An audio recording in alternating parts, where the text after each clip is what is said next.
प्रदेश के सभी भाई बहनों को बहुत बहुत प्रणाम। संगठन से जुड़े समस्त भाई बहनों को नव वर्ष की हार्दिक शुभकामनाएं। ठंडी बहुत ज़्यादा है। दिन के अभी 11 बजे हैं और 11 बजे भी आलम है कि सूर्य देवता ने दर्शन नहीं दिए। मौसम का अपना मिजाज है, प्रकृति है, उसकी अपनी सच्चाइयाँ हैं।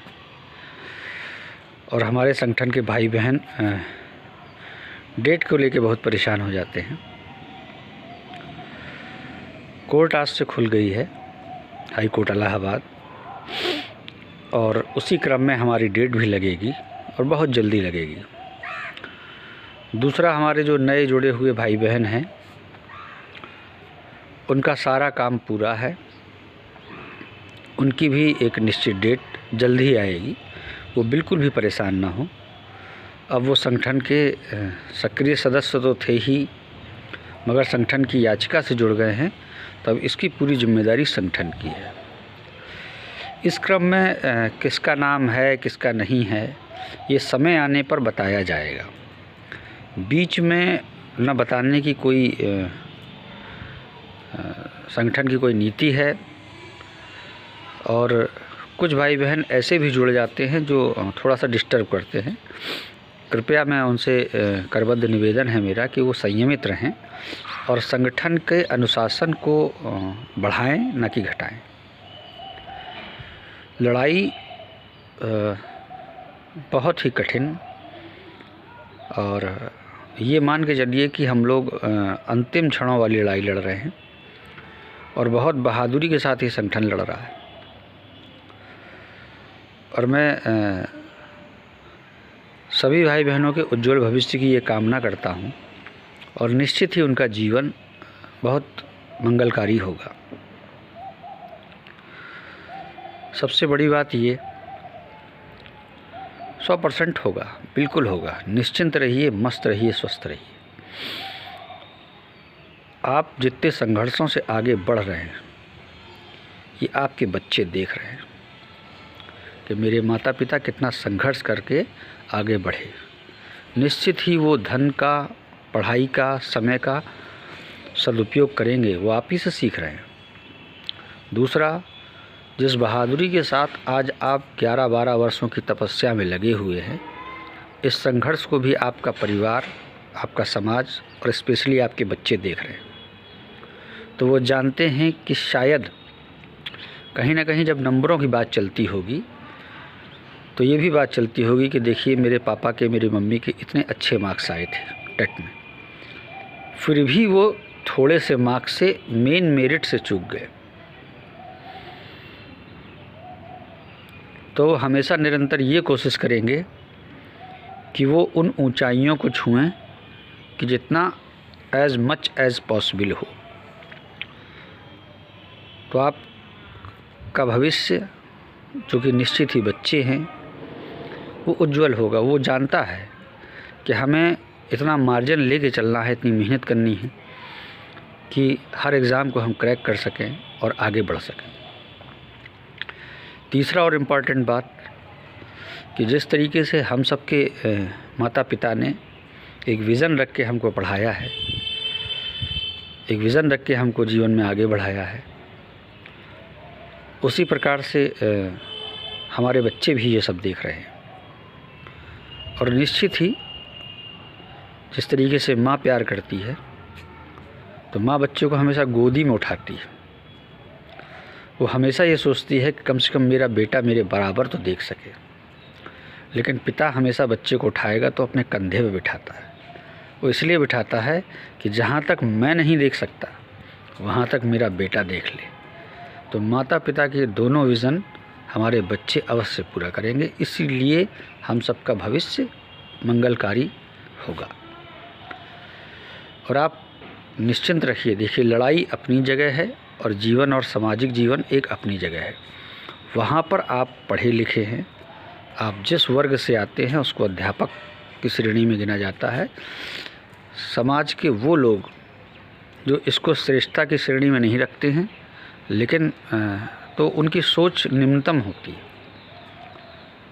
आप समाज के वो हिस्से हैं, दुनिया कोई भी कुछ करती रहे, आपको अपनी ड्यूटी करनी है। एक अध्यापक को अपनी ड्यूटी करनी है और आपने उसमें बेस्ट निकाला है टेट 2011 जो कि पहला था, और इतना बेस्ट निकाला है कि आपसे कम नंबर वालों को किसी प्रक्रिया के तहत, किसी गलती के तहत नौकरी मिल गई, लेकिन आपको नहीं मिल पाई। इसका मतलब आप उसमें भी श्रेष्ठ थे और आपने अपनी श्रेष्ठता बरकरार रखी। देखिए, सिलेक्शन होना ना होना ये प्रक्रियाओं पर, समय पर निर्धारित करता है। ये बिल्कुल ये निर्धारित नहीं करता है कि आप जहाँ पर भी काउंसलिंग कराएं 100% हो जाए। जिसका IQ लेवल टॉप का यानी 6/6 का भी होता है, वो भी हर जगह सिलेक्शन नहीं पाता है। तो सिलेक्शन पाना एक अलग चीज़ है, अच्छे नंबर लाना एक अलग चीज़ है, और ज़िंदगी में मेहनत करना एक अलग चीज़ है। तो आप हमेशा जिस शिद्दत से लड़े हैं और जो आप में योग्यता है, उन्हीं संस्कारों का हमें परिचय भी देना है और उन्हीं संस्कारों के साथ हमें आगे भी बढ़ना है। B.Ed टेट्स की लड़ाई भी यही है, हमारे संगठन की लड़ाई भी है। हम बिल्कुल अपने नए मोड, नए क्लेवर के साथ मैदान में आने के लिए तत्पर हैं, क्या डटे हुए।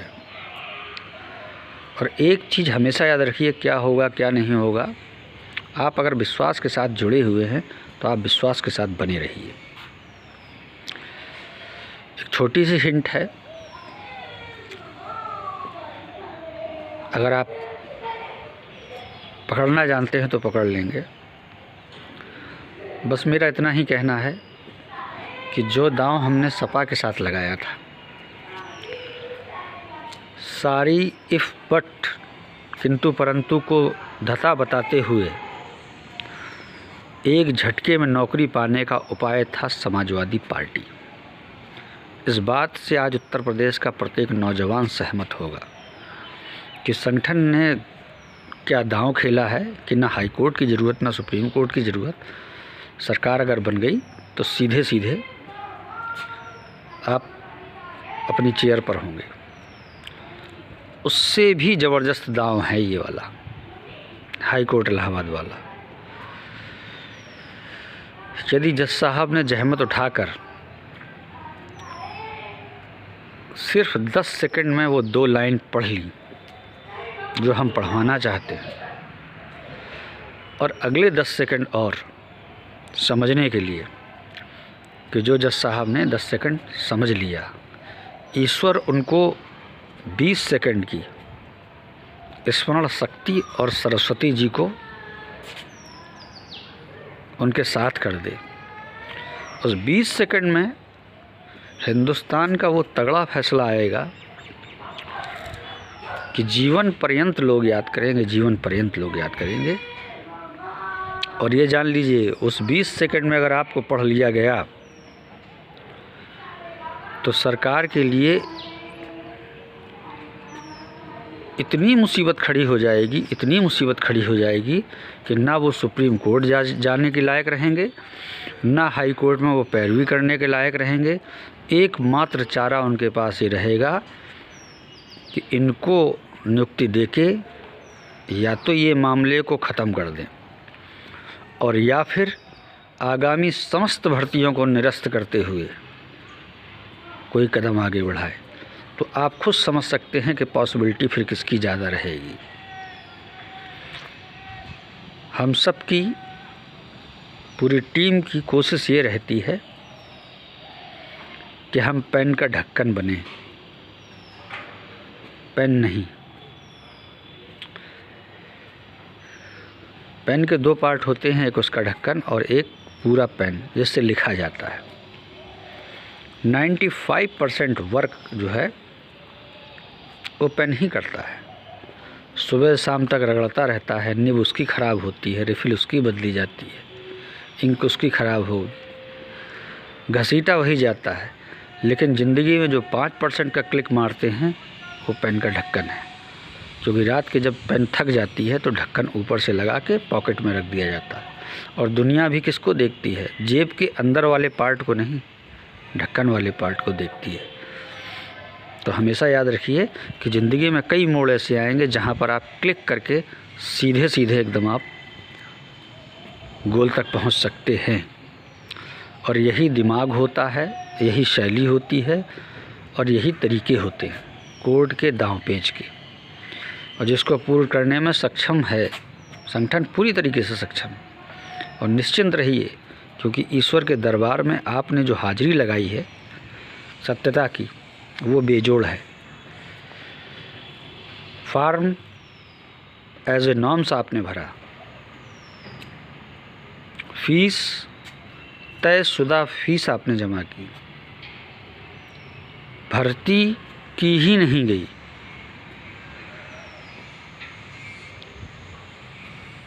जो एक बार एक बेईमान विक्रेता जो होता है वो एक बार कोई चीज़ बेच चुका होता है और दूसरी बार उसी चीज़ की फिर से बोली लगाता है, वो तो बार बार झूठ बोलेगा। लेकिन फैक्ट यही है कि हमने जो फार्म भरा उसकी भर्ती ही नहीं की गई। यही फैक्ट आखिरी तक ज़िंदा रहेगा। लाख कोई ये कह दे कि नहीं नहीं ये वाली भर्ती वो थी, वो वाली वो थी, इसी बात को अगर पढ़ लिया जाएगा कि जब वो वाली भर्ती वो थी तो आपने निकाली क्यों।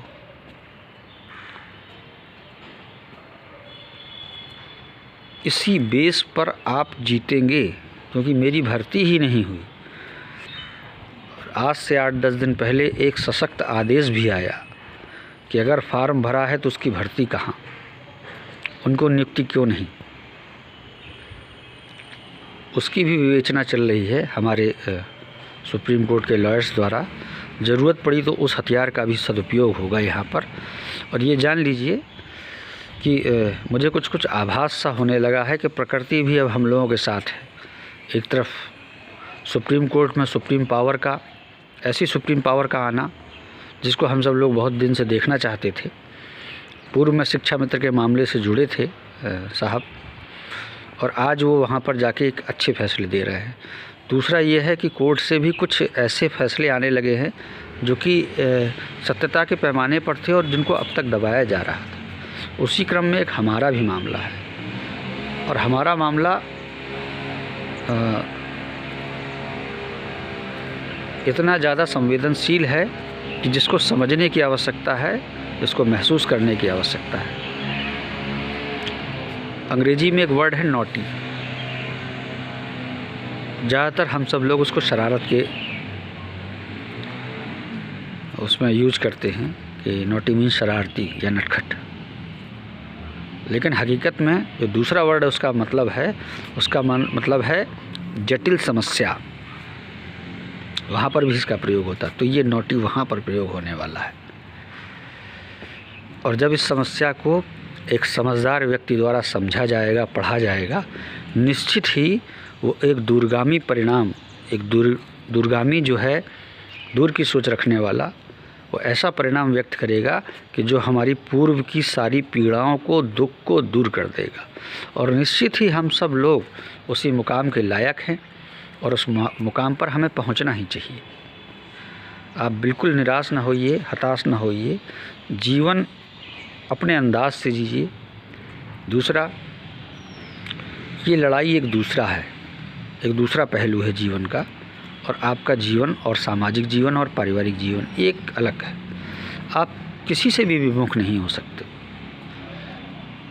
आपके परिवार की सारी जिम्मेदारी आपके ऊपर है, मगर यहाँ पर जो संघर्ष की लड़ाई है उसमें हमारे हज़ारों हजार भाई बहन जुटे हुए हैं। तो मैं तो यही कहूँगा कि सब लोग अपने परिवार पर अत्यधिक ध्यान दें, अपने बच्चों की अच्छी शिक्षा पर ध्यान दें, उन्नत भविष्य के लिए ध्यान दें। संगठन इसीलिए खड़ा हुआ था, मात्र इसलिए खड़ा नहीं हुआ था कि संगठन सिर्फ एक कोर्ट की लड़ाई लड़ेगा। संगठन अपने मान सम्मान की लड़ाई भी लड़ेगा, और आपके पारिवारिक सामाजिक जीवन में अगर कभी अप डाउन आएगा तो पूरा का पूरा संगठन साथ खड़ा था और साथ खड़ा रहेगा। एक भी भाई बहन ऐसा नहीं होगा जिसने संघर्ष किया है और संघर्ष के साथ ही उसका हाथ छोड़ देंगे। हाथ तो अब जीवन में कभी किसी का नहीं छूटेगा, चाहे वो मेरी सम्मानित बहनें हों या मेरे प्यारे भाई लोग हों। इस जीवन में हाथ तो कतई नहीं छूटेगा। और मेरे ख्याल में हाथ इतना मजबूत होगा कि हम सब लोग अपने ब्लैक बोर्ड पर भी जाएंगे। और इसके बाद इस क्रम में हम पूरे समाज को और इन राजनेताओं को बताएंगे कि ये डर्टी पॉलिटिक्स की कैसे जाती है, अच्छे संस्कारों के साथ भी अच्छी तरह की जा सकती। वीडियो थोड़ा लंबा हो रहा है, ठंडी बहुत ज़्यादा है और निश्चित ही टीम ने पूरी तरीके से संकल्प ले लिया है इस 2023 में कि अब की निर्णय है जल्दी से जल्दी और अच्छे से अच्छा करा के अपने भाई बहनों के मुरझाए चेहरे को फिर से एक बार ताजगी भरा करना है। हमारी बहनें जो हमसे इतना उम्मीद लगाए रहती हैं, मैं अपनी बहनों को सिर्फ 2 शब्द बताना चाहता हूँ कि बहनों, आपके भाई जितने भी हैं ये आपके सम्मान को, आपके सर को कभी झुकने नहीं देंगे। आप हम सब का इतना ख्याल रखती हैं, इतना आशीर्वाद, इतना स्नेह प्रदान करती हैं, तो हकीकत में ये बिल्कुल निश्चिंत हो जाइए कि आपके पारिवारिक जीवन में कभी कोई उथल पुथल हो पाएगा हम सब के रहते, या आपके मान सम्मान को कोई इस दुनिया में ठेस पहुंचा पाएगा, कतई नहीं पहुंचा पाएगा। और सबको मैं फिर से नव वर्ष की हार्दिक बधाई देना चाहता हूं कि सभी लोग बिल्कुल निश्चिंत होकर अपना काम करिए, संगठन का काम टीम पर छोड़ दीजिए और जो भी खबर होगी वो वॉइस चैट के माध्यम से या ग्रुप के कोई भी अग्रणी साथी के माध्यम से निश्चित ही पोस्ट आप तक पहुंचेगी। एक एक सूचना से आपको अवगत कराया जाएगा। आप बिल्कुल भी इन सब चीज़ों की चिंता मत करा करिए कि क्या हो रहा होगा, अब क्या होगा, अब कैसा है, सब फिट है। जिस दिन भी कुछ अच्छा होगा अखबार चीख चीख के बोलेंगे और निश्चित ही कुछ ना कुछ बहुत जल्दी अच्छा होगा। ये हमारी ईश्वर से कामना है। धन्यवाद।